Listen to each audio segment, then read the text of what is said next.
তিরমিজি শরীফের 2459 নং হাদিসের বর্ণনা, আল কাইয়িসু মান দানা নাফসাহু ওয়া আমিলা লিমা বা'দাল মাউত ওয়াল আজিজু মান আত্তাবা নাফসাহু হাওয়াহা ওয়া তামান্না আলাল্লাহ। সে ব্যক্তি চতুর বা বুদ্ধিমান যে নিজের নফসের হিসাব নেয়, আত্মসমালোচনা করে এবং মৃত্যুর পরের জীবনের জন্য আমল করে। আর সেই ব্যক্তি অক্ষম বা নির্বোধ যে নিজের নফসকে প্রবৃত্তির গোলাম বানায় এবং আল্লাহর কাছে বড় বড় আশা করে বসে থাকে। বাঁচতে চাইলে অন্যের দোষ ত্রুটি, অমুক দল বা অমুক ব্যক্তি খারাপ, এই চিন্তা মাথা থেকে ঝেড়ে ফেলতে হবে। কবরে শুধু নিজের হিসাব দিতে হবে। কবরে মুনকার নাকির ফেরেশতারা এসে জিজ্ঞেস করবে না যে অমুক দলের লোকের দাড়ি ছোট কেন ছিল বা অমুক পীর সাহেব কেন খারাপ ছিল। তাই আসুন আমরা সারাদিন চিন্তা করি, আমার নেকি কবুল হয়েছে কিনা, আমার নামাজ কবুল হয়েছে কিনা, আমি কবর আযাব থেকে বাঁচতে পারবো কিনা, আমার মৃত্যুর সময় ঈমান নসিব হবে কিনা, আল্লাহর নিয়ামতের শুকর আদায় করতে পারছি কিনা, পরকালের জন্য প্রস্তুতি নিতে পারছি কিনা। আসুন আমরা আগামী 1448 হিজরির জন্য প্রস্তুতি গ্রহণ করি। এই ছোট ছোট বিষয়গুলো আমরা খেয়াল করি।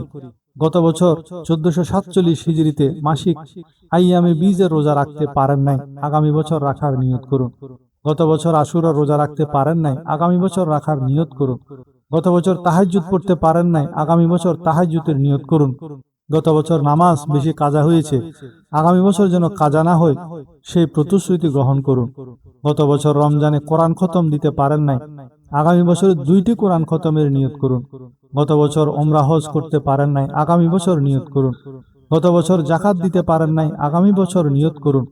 গত বছর কোরবানি দিতে পারেন নাই, আগামী বছর নিয়ত করুন। গত বছর প্রতিবেশী গরিব আত্মীয় স্বজনকে সাহায্য সহযোগিতা করতে পারেন নাই, আগামী বছর করার নিয়ত করুন। গত বছর মসজিদে শুক্রবারে 100 টাকা করে দিয়েছেন, আগামী বছর 200 টাকা করে দেওয়ার নিয়ত করুন।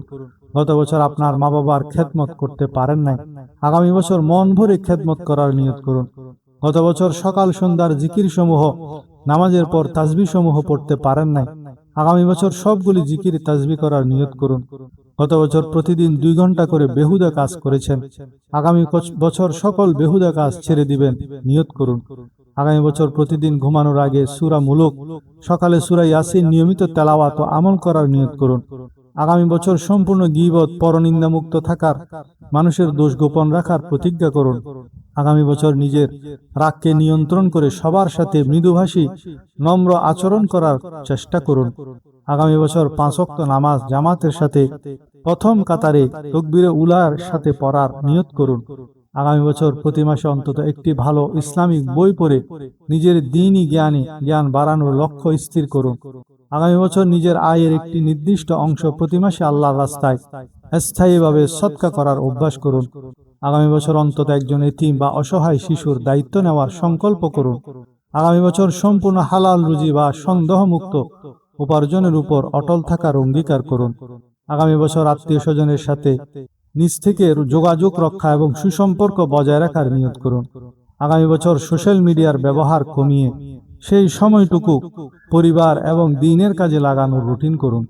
সবশেষে আল্লাহ তাআলা আমাদেরকে আত্মসমালোচনা করার তৌফিক দান করুন। প্রতিদিন নিজের আমল আখলাককে উন্নত করার তৌফিক দান করুন। গত বছরের ভুলগুলো শুধরে নিয়ে আগামীতে নিজের দুনিয়াবী উন্নতির সাথে সাথে আখিরাতের উন্নতি করার তৌফিক দান করুন। আমিন।